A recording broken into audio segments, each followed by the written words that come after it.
Recordemos que estamos estudiando expositivamente el libro de Nehemías, que tenemos un lema de este libro con el que estamos llevando todo el libro. El lema es: Jesucristo edifica su iglesia a través de su iglesia, ¿no?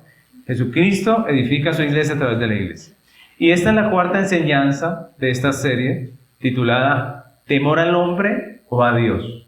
¿Temor al hombre o a Dios? En esta ocasión vamos a estudiar Nehemías capítulo 2, versículos 9 al 20. Nehemías capítulo 2, versículos 9 al 20. Dice la palabra del Señor: Vine luego a los gobernadores del otro lado del río y les di las cartas del rey. Y el rey envió conmigo capitanes del ejército y gente de a caballo. Pero oyéndolo Sanballat, Horonita, y Tobías, el siervo amonita, les disgustó en extremo que viniese alguno para procurar el bien de los hijos de Israel.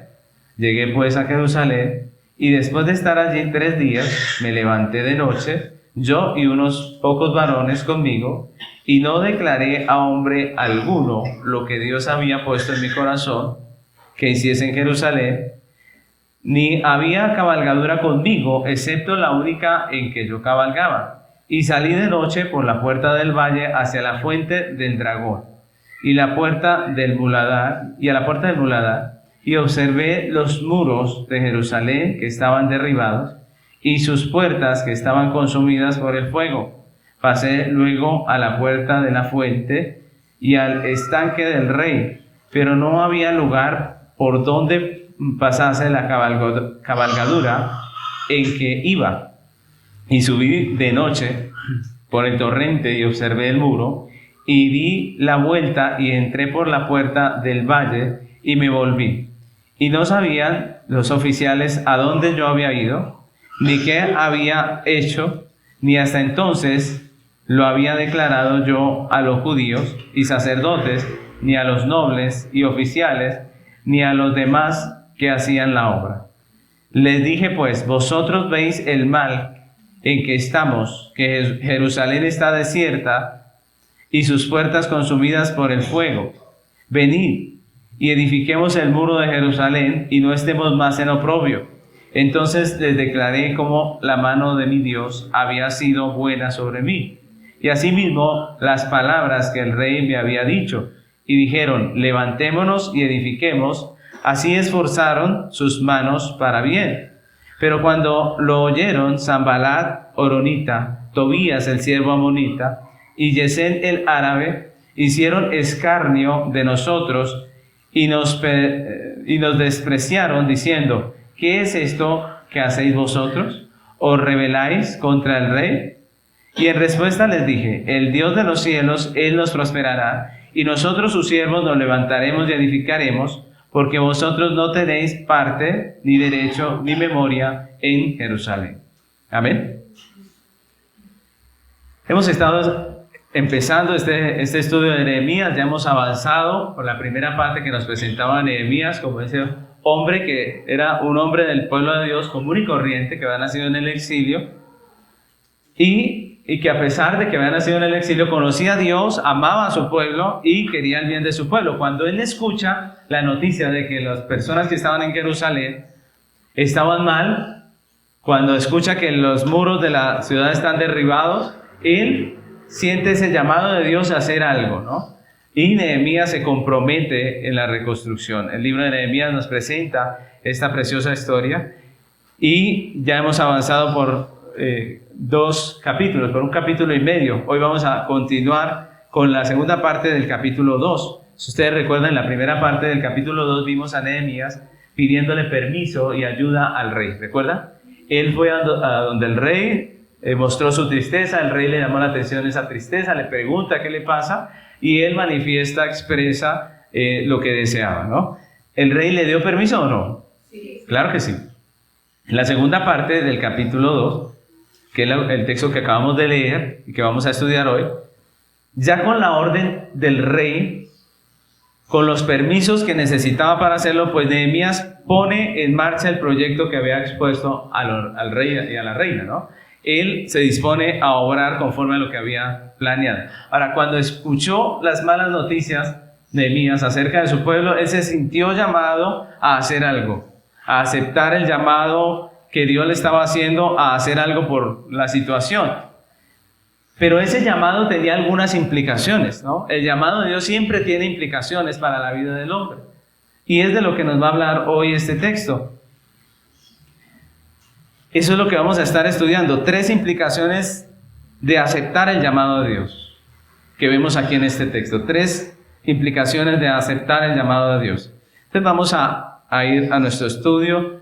La primera implicación que vemos aquí en este texto es ir. Eso es lo primero. Debemos ir, ¿no?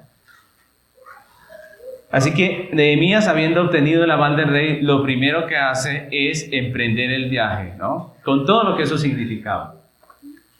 Dejar la comodidad en la que vivía. Recordemos que la labor de él era una labor muy bonita, entre comillas, a comparación de otras situaciones de otros exiliados. Lo que él tenía era un buen puesto allí, en donde estaba. Tenía el favor del rey, de la reina, ¿cierto? Estaba bien. Él empezaba su día y se acababa muy bien. Él tenía una buena posición. Ahora, esa es la realidad de Nehemías. Estaba allí bien y de repente Dios le llama a incomodarse, ¿no creen? Tiene que salir de allí, de esa buena situación.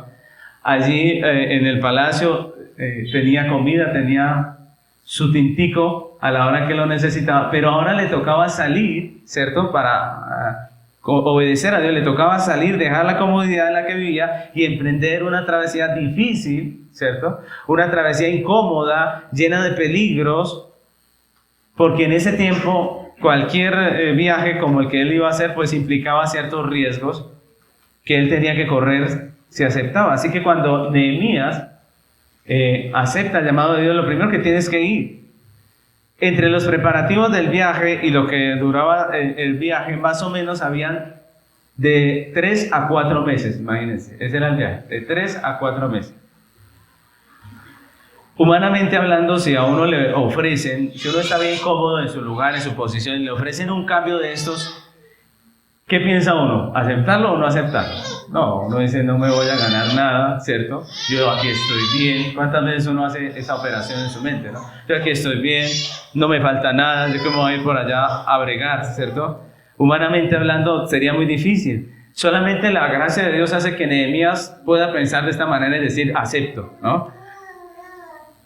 Nehemías se mete voluntariamente en este asunto, decide emprender el viaje él. Y esto nos habla de su amor a Dios y su amor al prójimo, al interés de su prójimo. Y esto es maravilloso, lo que estábamos hablando en la escuela medical.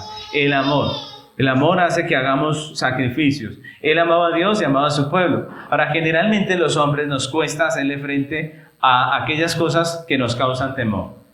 Y yo les pregunto, en el caso de Nehemías, ¿será que tenía temor de ir? ¿Ustedes qué creen? Claro, porque las implicaciones de ese viaje eran muy tremendas, ¿no? Todo lo que podía pasar en ese viaje eran muchas cosas, ¿no? Así que Nehemías está allí y él también tiene los mismos temores que nosotros tenemos.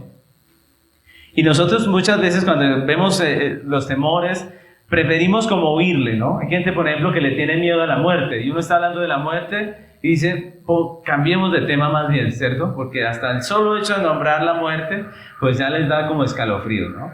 O la enfermedad, cualquier cosa que les cause miedo, prefieren como evadirla, como mejor no hablemos de eso como si no existiera, ¿no?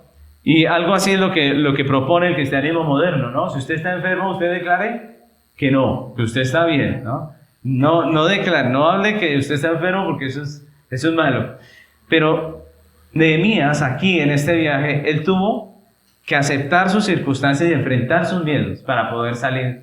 Si no enfrentamos los miedos nunca vamos a poder avanzar en nada, en la vida, ¿cierto? Si no enfrentamos nuestros miedos vamos a quedar quietos, congelados, ¿cierto? Cuando Nehemías emprende este viaje tuvo que hacerle frente a sus temores. Tuvo que enfrentarse a los gobernadores de las provincias por donde él pasaba, ¿cierto? Dice el texto que acabamos de leer que él le dio las cartas a estos gobernadores. Le da esas cartas y lo hace no sabiendo qué puede pasar, o más bien sabiendo que muchos de esos gobernadores podían actuar de manera ofensiva porque veían su puesto en riesgo. Siempre que llega otro líder, el líder que está se siente amenazado, y eso es la realidad. Cuando él pasaba por ahí, muchos de ellos no le hicieron buena cara por eso, porque él era uno de los preferidos del rey, ¿cierto? Y yo estoy aquí, de pronto me corre la butaca, ¿cierto? Como dicen por ahí, me quita el puesto. Así que él sabía que esto iba a pasar. Además, ya conocía que en Jerusalén, cuando se hizo el templo, muchas de las autoridades se opusieron al templo, ¿recuerdan? Algunas incluso llegaron a detener la obra del templo durante un buen tiempo. Cuando estudiamos el libro de Ageo, vimos esto, ¿recuerdan? La obra se detuvo un tiempo. Ahora, la Biblia nos dice a nosotros, los creyentes, que nosotros, si queremos hacer algo para Dios, tenemos que enfrentar esos miedos, que enfrentar todas esas cosas. Él sabía los peligros que corría y tuvo que enfrentarlos, tuvo que ir a Jerusalén, y el texto nos muestra que él tuvo que enfrentarse a la realidad de cómo estaba Jerusalén. Una cosa es como le cuentan a uno, y otra cosa es cuando uno ve las cosas, ¿no? Y dice que él entra a Jerusalén, y los primeros días él no dice nada, ¿no? ¿Qué hace? Él sale de noche y mira toda la ciudad como está, ¿cierto? Y hace un viaje en caballo, en su cabalgadura, por en medio de toda esa ciudad destruida, de todas esas murallas, y todo lo que él pinta ahí es catastrófico. Las murallas y las puertas de la ciudad tienen que ver con la historia de una ciudad, ¿no? Con la realidad de una ciudad. Si no están esas puertas y esos muros, cuando empecemos a ver la reconstrucción, ustedes se van a dar cuenta que prácticamente a la ciudad le falta algo, ¿no? Cada puerta de esas significaba algo para la ciudad.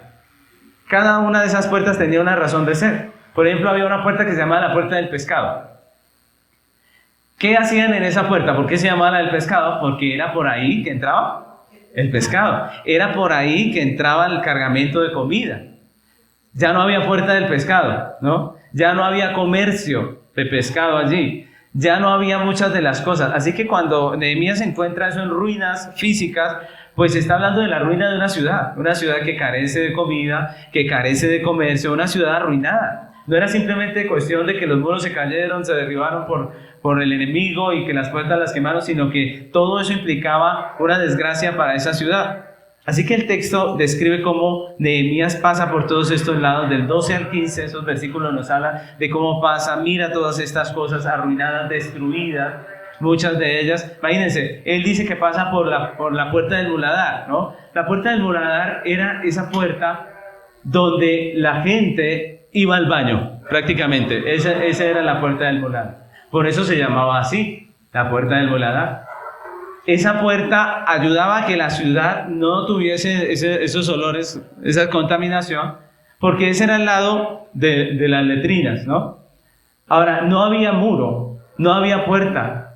Esa era una situación muy terrible la que estaba viviendo esa ciudad. Cuando la Biblia describe esto, de lo que está hablando de una ciudad que está viviendo en una situación muy, muy terrible. Él va y se enfrenta a esas realidades. Y así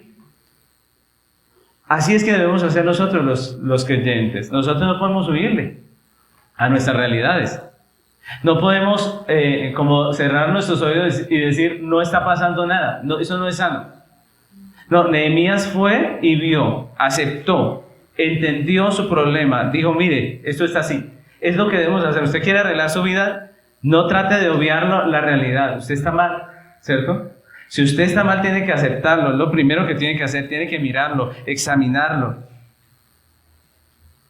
Y fue así como Nehemías llegó a su objetivo, que era la ciudad de Jerusalén, para reconstruir sus muros. ¿Cómo? Abandonando su comodidad, emprendiendo la tarea motivado por el amor de Dios y el bienestar de su pueblo, no negando la realidad, sino reconociendo las circunstancias, no huyendo, sino haciéndole frente. Miren, Nehemías inventarió sus problemas, sus necesidades. Y es esa la manera en que nosotros podemos llegar al objetivo. Mis hermanos, emprender significa hacer algo difícil, ¿no? Siempre será difícil emprender, iniciar, hacer lo que Dios nos manda, siempre va a ser difícil. Lo más fácil es no hacer nada, ¿no creen ustedes? Si usted no hace nada, está relajado. Si él se hubiera quedado allá en su palacio, pues él hubiera seguido allá sirviendo las copas y nada pasa, ¿cierto? Pero si nosotros queremos obedecer a Dios, eso quiere decir que vamos a hacer una tarea que no es tan fácil. Si queremos ser fieles al llamado de Dios y lograr nuestro objetivo, el objetivo que Dios ya nos ha trazado, pues debemos hacer lo que Dios nos dice, lo que Él ya nos llamó a hacer. El llamado de Dios siempre ha implicado acción. No simplemente que oremos aquí quieticos, sino ha implicado acción. Nos desafía a dejar nuestra comodidad, ¿no creen? El llamado de Dios siempre desafía al hombre a dejar su comodidad, a enfrentar sus miedos, a hacer lo que debemos hacer. Y Dios lo hizo a través de la Biblia con todos los hombres. Por ejemplo, Abraham. ¿Recuerdan el llamado de Abraham? ¿Qué le dice Dios a Abraham? ¿Recuerdan? Miren que no le dijo, tranquilo, quédese ahí que yo voy a hacer de usted una nación grande. ¿Sí le dijo así? No. Le dice, sal de tu tierra, no, vete. Y de tu parentela, de la comodidad, de la casa de tu padre. Dice, ¿a dónde? A la tierra que te mostraré. ¿Cuál era? Canaán. Sí, pero él sabía en ese momento que era Canaán. No. Esa incertidumbre total. ¿No les parece que eso es feo? A mí me disgusta los planes que uno no sabe qué va a pasar. Pero a Dios le fascinan esos planes. Le dice uno arranque, ¿cierto? Y uno no sabe qué va a pasar. ¿Ustedes han pensado qué respondió Abraham cuando la familia le dijo, bueno, y se va, pero ¿a dónde es que se va? ¿Cierto? ¿Qué dijo Abraham? Pues realmente yo no sé, ¿cierto? Dios dirá. ¿No creen ustedes que algún familiar bien sabio cogería a Abraham y le diría, venga Abraham, pero piénselo bien, usted no sabe ni para dónde va, ¿cierto? Piénselo bien. Y eso es tremendo, porque muchas veces nosotros somos como ese familiar que nosotros nos podemos imaginar aquí, ¿no? A veces nosotros somos como aquel que da el consejo en contra de Dios, de lo que Dios ha establecido. Y de eso debemos cuidarnos, no sea que nosotros terminemos siendo instrumentos de Satanás. Ustedes recuerdan cuando Jesús dijo, voy a ser crucificado, y él le contó a los discípulos. ¿Qué dijo Pedro? Dijo, uy, nunca te pase eso, Dios te guarde, nunca vayas a la cruz, ¿cierto? ¿Y qué le dice Jesús? Le dice, apártate de mí, Satanás. Entonces nosotros debemos cuidarnos en no ser un instrumento de Satanás. Mire que lo fue Pedro en su momento, ¿cierto? Nosotros debemos cuidarnos porque, por ejemplo, en mi caso como pastor, cuando me piden un consejo y está en la Biblia escrito la respuesta, pues debemos ser muy claros. La Biblia dice esto, ¿cierto? Si a usted le piden un consejo y está en la Biblia, usted dice, mire, la Biblia dice esto. No lo haga, o hágalo porque la Biblia dice esto, ¿cierto? Si está claro el consejo allí, digámoslo claro, pero hay momentos donde nos piden un consejo para escoger entre algo que no es pecado y otra cosa que tampoco lo es. ¿Qué aconsejamos?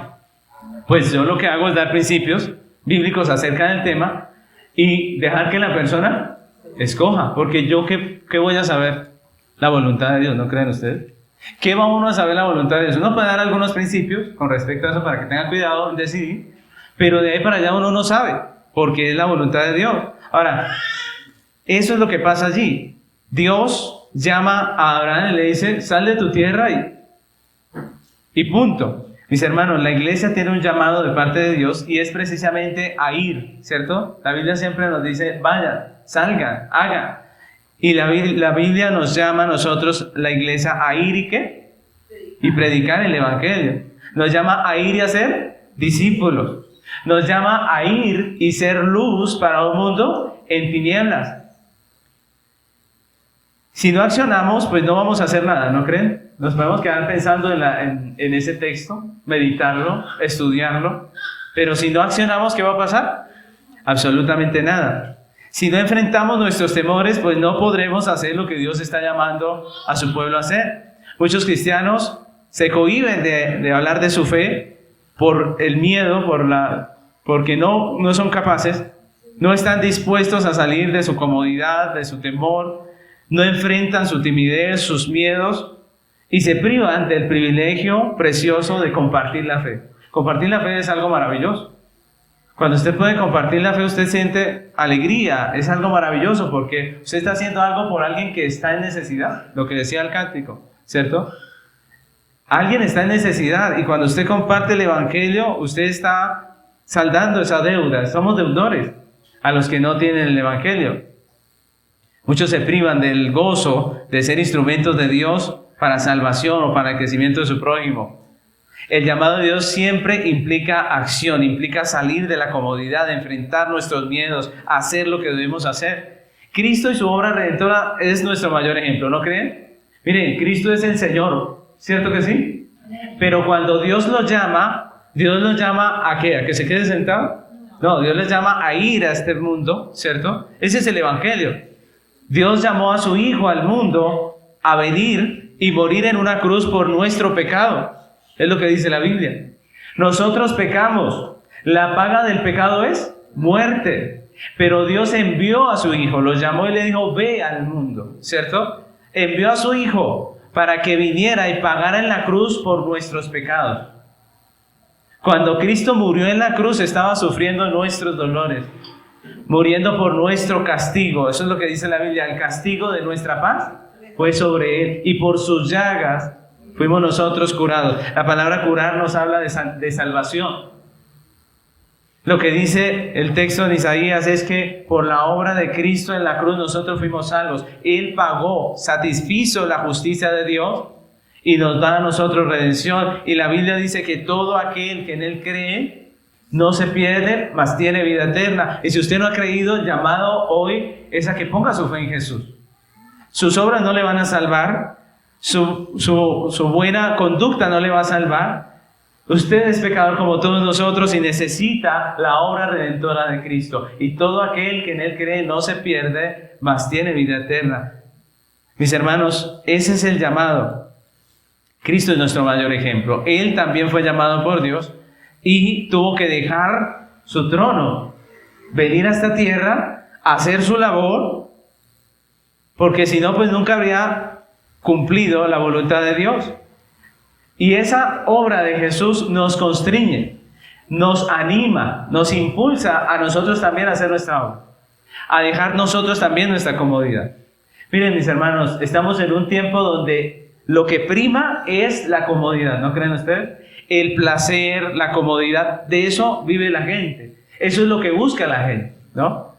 Por eso es que luchan, por eso es que se esfuerzan, quieren comodidad, privilegios, placer. Pero la Biblia nos llama a nosotros los creyentes a sacrificar muchas cosas para hacer la voluntad de Dios. Sacrificar muchas veces nuestra comodidad, sacrificar nuestro honor, porque somos tan orgullosos que no queremos que nos avergüence la gente cuando le predicamos del Señor. Pero la Biblia nos llama a sacrificar todas estas cosas. Dice 2 Corintios 5, 14 y 15.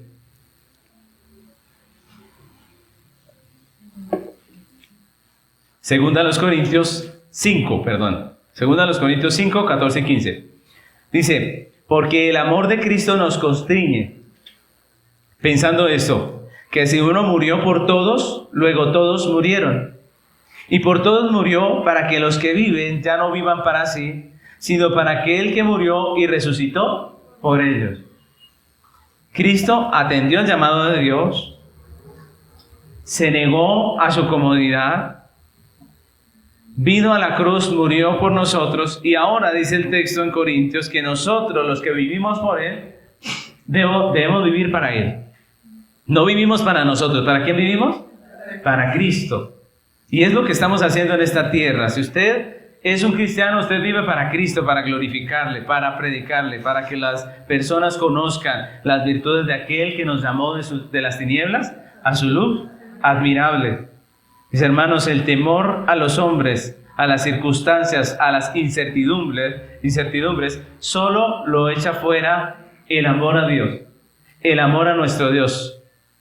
Al igual que Nehemías, solamente el amor a Dios nos dispone para aceptar su llamado. Dijo el apóstol Pablo que es ese amor el que echa fuera el temor y le permite hacer la obra de Dios a él. Y es la misma situación con nosotros, lo dijo Juan también en Primera de Juan, es el amor. Cuando amamos, entonces el amor de Cristo ¿nos qué? nos constriñe o nos impulsa o nos llama, nos mueve, es lo que está diciendo.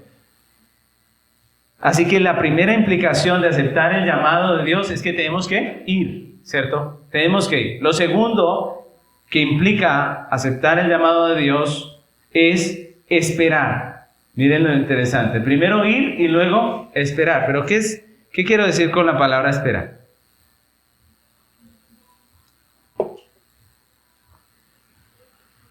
Esperar quiero decir que debemos estar conscientes de lo que va a pasar cuando nosotros aceptemos el llamado de Dios, cuando nosotros hagamos lo que tenemos que hacer. Entonces esa es la segunda implicación, esperar. Si ustedes recuerdan en el colegio, la tercera ley de Newton afirma que toda acción genera una reacción, ¿recuerdan? Y aunque el matemático obviamente lo decía hablando de física, en la vida práctica eso es algo muy real, ¿no? Nuestras acciones generan reacciones.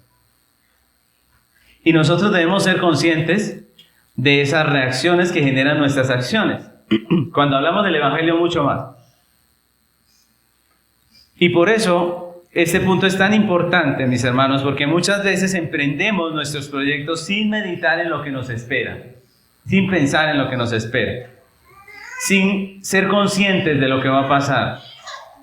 Y entonces cuando damos el primer paso y vienen todas las reacciones lógicas, pues nos asustamos y ahí es cuando retrocedemos, ¿no creen ustedes? Empezamos algo sin prever lo que va a pasar y cuando pasa entonces nos asustamos y retrocedemos. Eso hace que nuestras decisiones no sean firmes. ¿Cuántas veces hemos iniciado algo y no lo podemos terminar? ¿Cierto?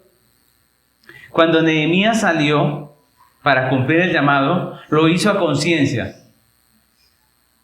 de manera razonada, sabiendo que él esperaba. Recuerden que él duró mucho tiempo pensando en todas estas cosas.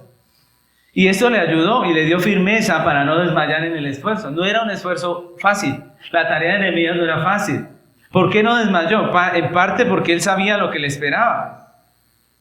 ¿Qué le esperaba a Nehemías? Primeramente, Nehemías sabía qué esperar de Dios. Él esperaba de Dios su ayuda, su asistencia, ya que él estaba haciendo su voluntad. Entonces, cuando nosotros hacemos la voluntad de Dios, podemos esperar de Dios ¿qué?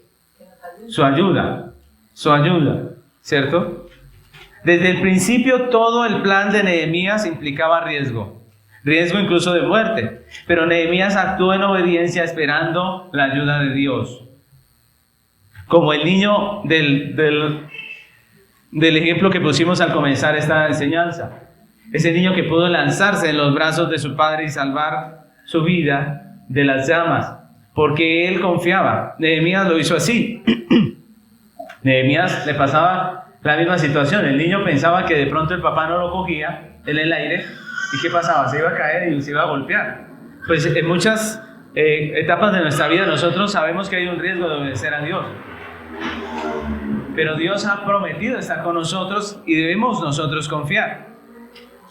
Siempre la mano de Dios estuvo a favor de Nehemías, de una manera maravillosa, ya sea a través de un milagro o por medio de agentes humanos. Dios siempre estuvo con Nehemías. Nehemías reconoció esa realidad y como vamos a ver a través del estudio del texto, Nehemías siempre lo agradecía, porque a veces nosotros caminamos en esta tierra, tenemos la bendición de Dios y no somos capaces de agradecer, ¿cierto? Pero cuando algo nos falta, fácilmente nos quejamos, ¿no les pasa? Agradecer es difícil, quejarse fácil, ¿cierto? Agradecer es difícil, quejarse fácil. Pero Nehemías, él agradece porque él sí se da cuenta de la mano de Dios. Y Nehemías no solamente sabía qué esperar de Dios, sino que también entendía que sus acciones iban a generar una reacción en sus hermanos los judíos, en el resto del pueblo de Dios. Y ante su esfuerzo por reconstruir los muros de Jerusalén, él esperaba, por la gracia de Dios, que sus hermanos se sintieran movidos también a colaborar, ¿cierto? Cuando él llegó a Jerusalén, él quería que sus hermanos judíos le colaboraran. Y la Biblia dice así, en Nehemías 2, 17 y 18 dice: les dije pues, vosotros veis el mal en que estamos, que Jerusalén está desierta y sus puertas consumidas por el fuego, venid y edifiquemos el muro de Jerusalén y no estemos más en oprobio. Y el 18 dice, entonces les declaré cómo la mano de mi Dios había sido buena sobre mí, y asimismo las palabras que el rey me había dicho, y dijeron, ¿qué dijeron? Levantémonos y edifiquemos, así esforzaron sus manos para bien. Nehemías esperaba la ayuda del pueblo, y el pueblo lo hizo así. Todos se comprometieron a trabajar y esforzaron sus manos para realizar esa difícil labor. Pero Nehemías también sabía qué esperar de sus enemigos. Mire, sabía qué esperar de Dios, sabía qué esperar de sus hermanos judíos, pero también de sus enemigos. Nehemías sabía también que sus enemigos se iban a levantar. El imperio persa estaba bien organizado como todos los imperios, y para ello necesitó muchos funcionarios, ¿no? Para que un imperio tan grande funcionara, necesitaba que hubiesen muchos funcionarios del rey a través de todo el territorio, bien organizado. Cada uno ejercía control en un lugar y daba la razón al rey, ¿no? Decía, rey, todo está bien, ¿no? Recuerden que en ese tiempo no había celular, era a través de cartas que se enviaban y todos ellos daban cuenta de la administración. El versículo 10 nos habla de algunos de estos funcionarios que ejercían autoridad en la zona en que Nehemías iba a hacer su trabajo. Esos funcionarios eran Sanbalat, de quien se dice que era horonita, es decir, de una ciudad de Moab. Tobías, que era amonita, ahí dice que era amonita, que al parecer era un esclavo que había sido puesto en autoridad por alguna razón. Y estos dos hombres que venían de naciones que históricamente eran enemigas de Israel, dice que cuando oyeron que Nehemías había llegado, ¿cómo se pusieron? Se enojaron, dicen, porque alguien venía a procurar el bien de los hijos de Israel. Eso nos dice la Biblia. Se enojaron. Y en el versículo 19 nos hablan de otro funcionario que se llamaba Gesem o Gesem, que era árabe, y que junto con Sanbalat y Tobías hicieron escarnio y despreciaron a Nehemías y el grupo que con él venía. Dijeron palabras contrarias, los hostigaron, y esto obviamente lo que hacía era amenazarlos. Ellos dijeron, con que ustedes han venido a rebelarse contra el rey. ¿Qué les estaban diciendo? Nosotros somos autoridades y damos quejas al rey, les vamos a acusar con el rey, ¿cierto? Es lo que estaba diciendo esta gente. Vamos a acusarlos que ustedes se están rebelando contra el rey. Ahora, Nehemías no se muestra sorprendido, ¿sí se dan cuenta? Nehemías no dice, ¿qué pasó? Yo pensé que todo iba a salir bien y que no iban a haber enemigos. No, Nehemías no se muestra sorprendido ni desanimado. Él sabía que sus acciones despertarían la reacción de sus enemigos, y él esperaba que eso sucediera. Y de la misma manera, nosotros como iglesia, cuando accedemos al llamado de Dios, cuando Dios nos hace un llamado y nosotros aceptamos, debemos ir sabiendo lo que nos espera. ¿Qué nos espera de parte de Dios? ¿Qué nos espera de parte de Dios? ¿Qué creen ustedes? Su ayuda, ¿cierto? Su ayuda, su asistencia, porque Él mismo lo ha prometido. Él dijo, vayan y hagan discípulos que yo estaré con vosotros todos los días, ¿cierto? Vayan, yo les doy la autoridad, dijo el Señor. Yo les doy la autoridad y yo voy a estar con ustedes, dice la palabra en Mateo 28. Él está con nosotros en nuestra labor, porque en realidad nosotros no somos los que hacemos la obra. ¿Quién la hace? Dios. Nosotros hacemos una pequeña parte de la obra como instrumentos de Dios. Nosotros enseñamos, predicamos, amonestamos, dice la Biblia. Nosotros animamos, exhortamos, pero ¿quién hace la obra? Dios. ¿Quién convence un corazón? Solamente Dios. Así que igual que Nehemías, nosotros también esperamos de Dios esa gracia suya con nosotros, esa presencia suya. Pero también, al igual que Nehemías, esperamos de nuestros hermanos, los creyentes. ¿Qué esperamos de nuestros hermanos los creyentes cuando evangelizamos, cuando predicamos? ¿Qué deberíamos esperar? Su ayuda, ¿cierto? Su colaboración. La Biblia nos dice que todos nosotros somos un solo cuerpo, con diferentes miembros, con diferentes funciones, ¿cierto? Y como somos un solo cuerpo con diferentes funciones, se espera que cada miembro haga su parte. que todos nosotros hagamos nuestra parte dentro de este cuerpo. Y esa es realidad también de nosotros. Eso dice el apóstol Pablo en Efesios capítulo 4, versículos 15 y 16. Recuerden que ya estudiamos Efesios. Y en el capítulo 4, versículos 15 y 16 dice: sino que siguiendo la verdad en amor, crezcamos en todo en aquel que es cabeza, esto es Cristo, de quien todo el cuerpo, bien concertado y unido entre sí por todas las coyunturas que se ayudan mutuamente, según la actividad propia de cada miembro, recibe su crecimiento para ir edificándose en amor. Mis hermanos, nosotros somos miembros que nos ayudamos, ¿cómo dice ahí? Mutuamente. Estamos creciendo entre todos estamos creciendo. Se desanima un hermano, hay que ir, hay que visitar, hay que llamar, ¿cierto? Se enferma un hermano, hay que ir, hay que visitar, hay que llamar. ¿Quiénes tienen que hacerlo? Todos nosotros, todos los miembros del cuerpo. Y esta es una manera bíblica de ver el cuerpo, una manera sana de ver la iglesia. Generalmente cuando el cristiano cree que él simplemente es el rey, entonces viene a la iglesia, se siente y dice que me den todo, ¿cierto? Que me den la palabra, que me den todo, que me ayuden, ¿cierto? Pero cuando nosotros entendemos que somos miembros, entonces estamos en pro de nuestros hermanos. Cuando nos creemos reyes, fácilmente juzgamos, ¿no? Entonces nos sentamos y decimos: uy, mire aquel tan pecador, mire aquel tan terrible, ¿cierto? Y estamos allí como juzgando porque somos los reyes. Pero cuando somos siervos y entendemos que somos parte del cuerpo, si algo le pasa a alguien, si alguien cae, decimos como Pablo: ¿quién cae? Y no me duele a mí, ¿cierto? Y no me duele, ¿cierto? ¿Quién enferma y yo no enfermo? Dijo Pablo. Somos parte del cuerpo. Dice Pablo que cuando uno tiene un accidente en una parte del cuerpo, ¿quién lo siente?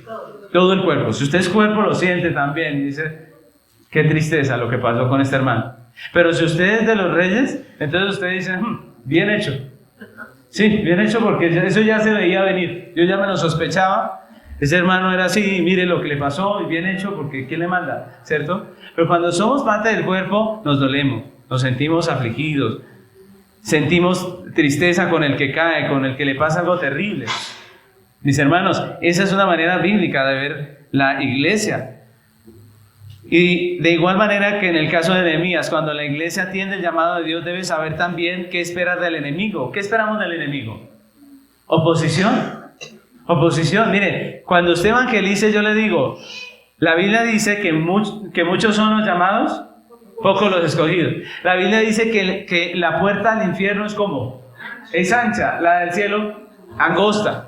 Si usted es de los que espera que todo el mundo diga que sí cuando evangeliza, pues usted se va a pegar la desinflada de su vida, ¿cierto? Porque la mayoría de las personas no aceptan. Algunas controvierten lo que uno dice, otras se burlan y otras, ¿cierto? Otras, por la gracia de Dios, atienden el llamado. Hay otras que vienen, pero no duran mucho. ¿Recuerdan las parábolas de la semilla? Hay unas que vienen, usted las trae, se esfuerza y luego se va. Y si usted dice: ¿sí, de qué sirve el esfuerzo? Pues usted no ha entendido cómo funciona. Porque la Biblia dice que vamos a tener oposición, la gente no va a querer, el mundo se va a levantar en contra de la iglesia, van a hablar pestes en contra de todos nosotros, del pastor, de la iglesia. Esa es la realidad. Miren, por ejemplo, las iglesias bíblicas. Son muchas las acusaciones que se hacen en contra de la doctrina, sana doctrina de las iglesias bíblicas. Que no tenemos el espíritu, bueno, un montón de cosas. Siempre se va a levantar oposición. No todo el mundo va a querer. Van a haber situaciones. Juan capítulo 15, versículo 8. Juan capítulo 15, versículo 18 al 20. Miren que Jesús, cuando nos llama, Él nos explica cómo van a hacer las cosas. Miren que Él no es como algunos, ¿cierto? Que cuentan solo la buena parte. No, Él contó todo. Cuando Él predicaba, dijo en Juan capítulo 15, versículo 18: si el mundo os aborrece, ¿qué dice? Sabed que a mí me aborreció antes que a vosotros. Si fuerais del mundo, el mundo amaría lo suyo. Pero porque no sois del mundo, antes yo os elegí del mundo, por eso el mundo os aborrece. Acordaos de la palabra que yo os he dicho: el siervo no es mayor que su señor. Si a mí Me han perseguido, ¿qué dice? También a vosotros os perseguirán. Si han guardado mi palabra, ¿qué dice? También guardarán la vuestra. Mis hermanos, esa es la realidad. También la Biblia dice que se van a levantar falsos profetas, ¿cierto? Esa es la realidad. Dios nos dice todas estas cosas. Y de pronto alguien dice, uy, pastor, no siga porque nos desanima, ¿cierto? Pero es que Jesús lo dijo. Jesús les dijo, ustedes van a predicar, los van a perseguir por su fe, algunos no van a creer, van a difamar, a decir mentiras acerca de ustedes. La iglesia de Cristo está llamada a predicar el evangelio y a ser discípulos, pero debe hacerlo consciente de que tendrá de parte de Dios su ayuda, ¿cierto? Su presencia, de parte de los hermanos la colaboración, porque todos somos parte del cuerpo, y de parte del enemigo pues la oposición. Nehemías, cuando escuchó a esta gente, él no se rasgó las vestiduras, simplemente dijo, esto tenía que pasar, ¿cierto? Él sabía que iba a pasar. Ahora, nuestro tercer punto, estamos hablando de las implicaciones de aceptar el llamado, es confiar. Dijimos primero ir, luego esperar y por último confiar.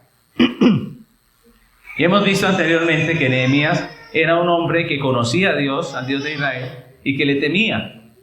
Y en el versículo 20 podemos ver ese conocimiento de Dios y ese temor que tenía, y podemos ver cómo ese temor, ese conocimiento de Dios le permitía confiar. Miren, ese es el orden. Conocemos a Dios, le tememos y confiamos. ¿Cómo es? Conocemos a Dios, le tememos y confiamos. Si usted no conoce a Dios, no le teme. Si no le teme, no confía. Temer a Dios nos da confianza. Y en el versículo 20 podemos ver que ese conocimiento de Dios que tenía Nehemías le permitió confiar de una manera preciosa en ese Dios al que servía. Y esa confianza le permitía hacer cosas con valentía. Cuando confiamos, eso nos permite hacer cosas con valentía. David fue uno de los guerreros más valientes. ¿Y en qué estaba concentrada la confianza de David? ¿Recuerdan? Él decía, aunque un ejército acampe contra mí, yo no temeré. Aunque 10 millares de gente se levanten contra mí. Y yo me imagino a David en la guerra, ¿no? Ustedes recuerdan cómo era la guerra antigua. No era detrás de unas trincheras disparando, como hoy en día, ¿cierto? Era con espada, corte por un lado, corte por el otro. Las espadas rozaban por un lado, por el otro. Pero él decía, aunque un ejército acampe contra mí, no temeré, porque tú estarás conmigo. Y eso es precioso, ¿no creen ustedes? Eso es precioso, eso le permitía ser valiente. Cuando él enfrentó a Goliat, lo hizo no porque él decía, es que yo soy fuerte, yo he entrenado, no. Él dijo, Dios me ha librado de los osos, ¿cierto? Y el mismo Dios me puede librar de este hombre. Cuando conocemos a Dios, podemos hacer cosas con valentía, como Nehemías. Ahora, ¿en qué estaba basada la confianza de Nehemías? ¿Cuáles eran las certezas de Nehemías? Aquí hay 3 certezas. La primera es que Nehemías confiaba en Dios como el soberano del universo. Miren que cuando los enemigos quisieron asustarlo con esta amenaza de que le iban a contar al rey, a decirle que él se había levantado contra el rey, pues Nehemías no les habló de su confianza con el rey. Miren que él no dijo, pero ¿cuál rey si yo vengo de allá? ¿Cierto? Yo soy el que le sirvo la copa. No, él no dijo así. ¿Pudo haberlo dicho? Claro, los hubiera dejado callados, ¿no creen? Pero él no lo hizo. ¿Qué fue lo que contestó él? ¿Qué contestó en el versículo? El Dios de los cielos nos prosperará. Miren que él no nombra a Artajerjes. Él dice, el Dios de los cielos me prosperará. Y eso es maravilloso. La confianza de Nehemías no estaba en el rey, estaba en el Dios de los cielos. Nehemías quiso desde el principio dejarle claro a sus enemigos que si él y sus compañeros estaban allí, era por mandato del Dios soberano, no del rey, del Dios soberano. Él era su confianza. Ahora, la segunda certeza que tenía y en la que basaba su confianza era en el propósito de Dios para él, para su pueblo, para su iglesia. Él sabía que él estaba allí dentro del plan y del propósito de Dios, ¿recuerdan? Él había leído los profetas, sabía que los profetas habían anunciado esto. Y por eso dijo con toda seguridad, nosotros, que somos sus siervos, nos levantaremos ¿y qué? y edificaremos. Miren esas palabras tan hermosas de Nehemías, ¿no? Nosotros nos levantaremos y edificaremos. Y esa confianza de Nehemías me recuerda a un dicho mexicano que aparece en algunas canciones de estos mexicanos que creen que son muy fuertes y muy valientes, y ellos dicen, yo no estoy aquí a ver si puedo, sino que porque puedo, estoy aquí, ¿cierto? Ellos dicen así, yo no estoy aquí a ver si puedo, porque puedo, estoy aquí, dicen, ¿no? Y eso aparece en varias canciones. ¿Por qué? Ellos creen que son tan fuertes, tan valientes, tan machos, pues, para hacer lo que ellos quieren, ¿no? Y Nehemías no llega diciendo, pues vamos a hacer el intento, ¿no? Él le dice a sus enemigos, miren, nosotros somos siervos de Dios y Dios nos va a prosperar, nosotros nos levantaremos y edificaremos, ¿no? Él no dijo, pues vamos a ver qué pasa, no, él dijo, nosotros nos levantaremos y edificaremos. Yo no vine a ver si puedo, ¿no? Dijo Nehemías. Yo, porque puedo, estoy aquí. Y eso es muy interesante porque es la realidad, esa es la realidad. Nehemías sabía, pero no porque él se creía muy macho, ¿o sí? O porque él creía que sus ayudantes eran muy tremendos y tenían espadas y todo. No, él confió en que Dios estaba con él. Él dijo, yo vengo aquí a hacer lo que Dios me dijo. Él sabía que él estaba en el tiempo y el propósito de Dios y dijo, yo voy a hacer lo que Dios me mandó a hacer. Y punto, ¿cierto? Eso es lo que dice Nehemías. Él conocía las promesas de restauración de Jerusalén, sabía que era el tiempo y que Dios le estaba moviendo a hacer lo que estaba haciendo, y por eso dijo, yo no vine a ver si puedo, yo aquí estoy haciendo la obra de Dios. La tercera certeza que tenía Nehemías tiene que ver con la victoria. Él entendía que la victoria era segura, y por eso él sabía y tenía la certeza de que todos los esfuerzos del enemigo por detener esa obra eran en vano. Todos los esfuerzos del enemigo eran en vano. Y eso es lo que él dice al final del pasaje. Él les dice, ustedes no tienen parte, derecho ni memoria en Jerusalén. ¿Qué quiere decir esa frase? Lo que Nehemías está diciendo ahí es que les está dejando claro que no tenían el respaldo de Dios. No tenían ningún derecho legal contra esa obra y tampoco tenían ningún derecho histórico. Por eso dice que ellos no tienen memoria en Jerusalén. No tenían ningún derecho histórico sobre esa tierra era de ellos. Ni contra Jerusalén ni contra lo que ellos iban a hacer. Él sabía que tenían respaldo de Dios y que ellos no lo tenían. Es lo mismo que dijo David. Dijo, yo soy un hombre de pacto y ese hombre es un filisteo incircunciso, dijo David. Nehemías dice, nosotros tenemos a Dios de nuestra parte, ustedes no tienen nada que hacer aquí. Y este último punto es muy importante para nosotros como iglesia porque nos recuerda en qué debe estar basada nuestra confianza como congregación. Mis hermanos, Dios nos está llamando a hacer su obra, nos está llamando a hacer una iglesia de una cultura evangelista, una cultura de discipulado. Y nosotros debemos también saber en qué confiamos. Uno de los problemas de la iglesia actual es que en muchos casos no es diligente para crecer en el conocimiento. Y si no hay conocimiento, no hay temor de Dios. Y si no hay temor de Dios, no hay confianza, ¿cierto? Si no hay conocimiento, no hay temor de Dios. Si no hay temor de Dios, no hay confianza. Y por eso nos cuesta tanto hacer la voluntad de Dios. Nos cuesta tanto hacer lo que Nehemías hizo, de actuar con firmeza contra el enemigo. Cuando el temor de Dios es escaso, abunda el temor a los hombres. Cuando el temor de Dios es escaso, abunda el temor de los hombres.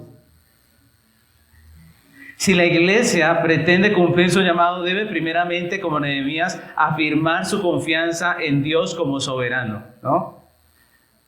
Cuando hablamos de evangelismo y discipulado, muchas iglesias confían en hombres, en estrategias, en programas, cuando deberíamos confiar en Dios. Él es quien verdaderamente puede salvar a los hombres. Él es quien preserva a su iglesia. Él es el que hace que los creyentes maduren en la fe. No necesitamos estrategias, necesitamos obedecer lo que Dios dice confiando en lo que Él ha prometido.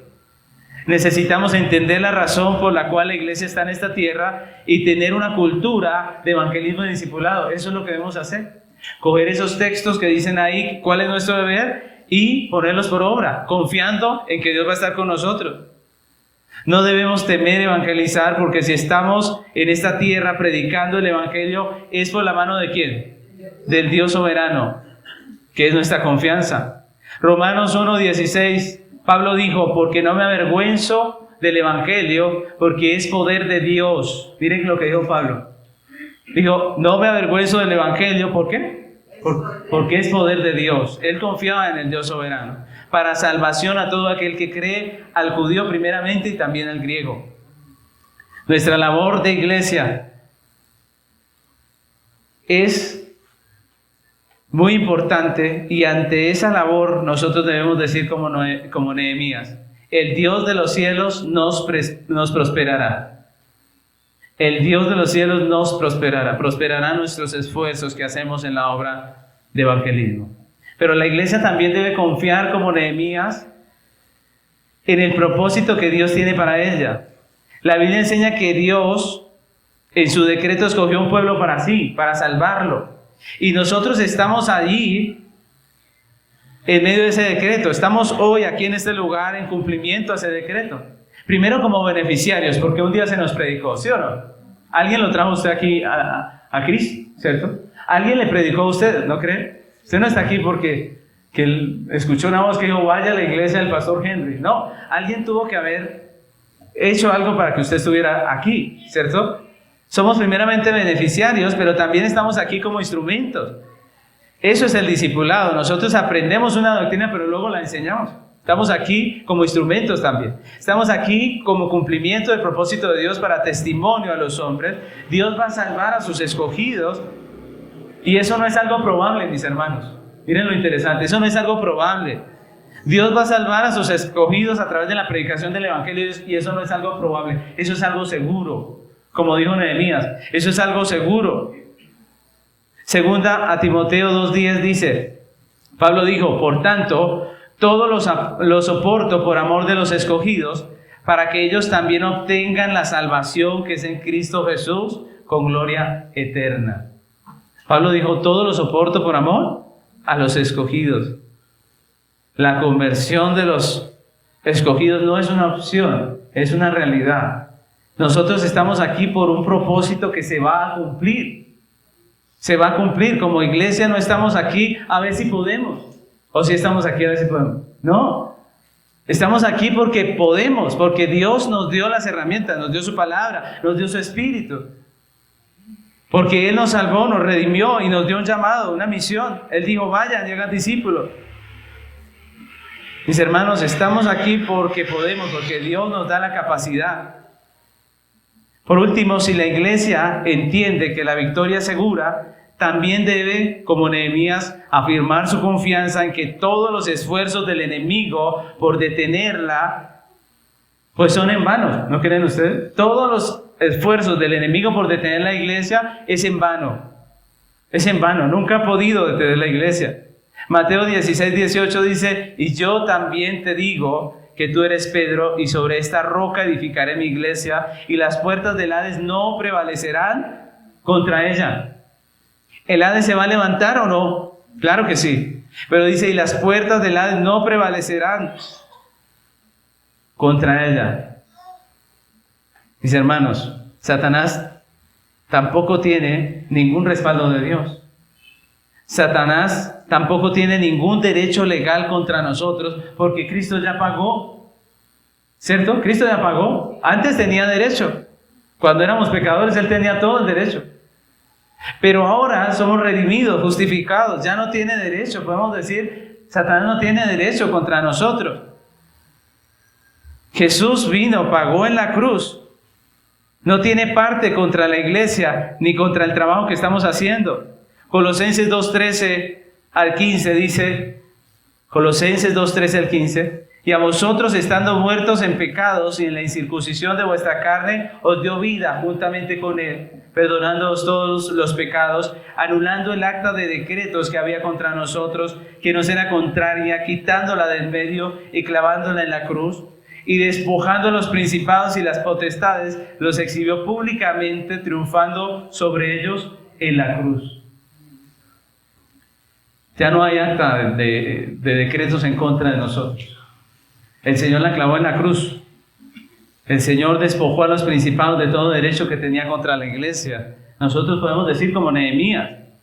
Mis hermanos, la victoria de la iglesia en Cristo no es probable. Es segura. Es segura. Y eso nos debe llenar de valor para hacer la obra. Dios está en medio nuestro haciendo su obra. Así que concluimos esta enseñanza resumiendo lo que el Señor nos ha estado enseñando hoy, lo que hemos estado aprendiendo. Atender la misión de Dios, el llamado de Dios para nuestras vidas, el encargo que Él nos ha hecho, tiene unas implicaciones. Primeramente debemos salir de nuestra comodidad, enfrentar nuestros temores y hacer aquello que Dios nos está diciendo que debemos hacer. Lo segundo es esperar de Dios, obviamente su presencia y su ayuda, su asistencia, de los hermanos la colaboración y el trabajo en equipo, porque somos un solo cuerpo, y del enemigo obviamente oposición. Y lo tercero es confiar en Dios como soberano, que rige el gobierno de toda la tierra. Confiar en el propósito de Dios para su iglesia y confiar en que todos los esfuerzos de Satanás por detener esta obra son en vano. No tiene parte, derecho ni memoria con la iglesia de Cristo. La pregunta con la que hoy terminamos esta enseñanza es la siguiente. Tenemos un llamado de parte de Dios. Ante ese llamado de Dios a su iglesia, ¿cómo vamos a responder nosotros? ¿Temiendo al hombre, al enemigo, a la circunstancia o temiendo al Dios soberano? ¿Cuál será la respuesta? Temiendo al Dios soberano. Eso es lo que debe contestar la iglesia. Nosotros debemos temer a Dios. Debemos ser como Nehemías. Nehemías hizo frente a todo esto porque él temía a Dios, le honraba, le adoraba. Sí, sabía que había el enemigo, sabía que era difícil, pero él temía a Dios.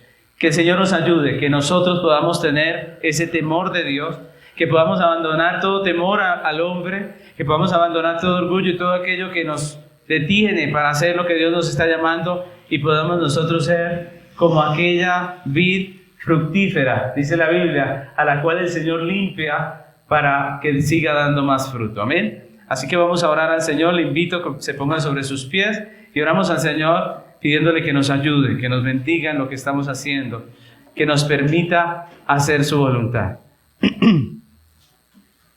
Señor amado, queremos hoy agradecer tu palabra, Señor, agradecer este libro de Nehemías que nos habla tan claro acerca de nuestra misión, de nuestra labor. Nos habla tan claro acerca de nuestra parte en medio de la reconstrucción, del trabajo en la congregación. Señor, gracias, Señor, por este libro precioso. Padre, hoy nos has hablado a través de esta enseñanza. Tenemos que reconocer que en muchos casos tememos más al hombre que a ti. Perdónanos porque tememos a veces más a las circunstancias, a lo que el enemigo propone. Señor, perdónanos porque nuestro corazón no es tan ávido para salir y hacer lo que debemos. Señor, perdónanos, Señor, porque muchas veces no ponemos la confianza en ti y eso nos estanca, nos detiene, Señor. Hoy te pedimos que nos limpies, que nos perdones, Señor, nuestros pecados y nos ayudes, Señor, primeramente a dejar nuestra comodidad, a dejar, Señor, nuestros temores a un lado, a hacerle frente a esos temores y poder hacer tu voluntad. Ayúdanos, Señor, Padre, a poder hacer la obra esperando de ti esa gracia, esa presencia tuya, Señor, que como iglesia nos podamos unir en un solo cuerpo a hacer lo que tú nos has llamado y podamos hacerle frente al enemigo que ya está derrotado, Señor. Ayúdanos a confiar en ti, que eres el soberano, Señor, en el propósito tuyo para con nosotros la iglesia, en que eres tú el que estás obrando cuando hacemos evangelismo, cuando estamos discipulando. Señor, ayúdanos a confiar en que tú has vencido, que la victoria es segura y que el enemigo no tiene ninguna parte con la iglesia de Cristo. Gracias por esta palabra, te pedimos, ayúdanos a responder con la valentía que da el temor a Dios, con la valentía que da la gracia tuya. Oramos como los discípulos discípulos, Señor, cuando tenían miedo de testificar, ellos dijeron, Señor, mira sus amenazas y conceda a tus siervos que con denuedo hablen tu palabra. Señor, hoy oramos para que llenes de denuedo tu iglesia, para que llenes nuestro corazón de denuedo para hacer tu voluntad, Señor. No estamos aquí, Señor, para nosotros, estamos para ti, Señor. Estamos para ti haciendo una obra que no es simplemente posible, sino que es segura. Ayúdanos, Padre, te lo pedimos, Señor, en el nombre de Cristo Jesús. Amén.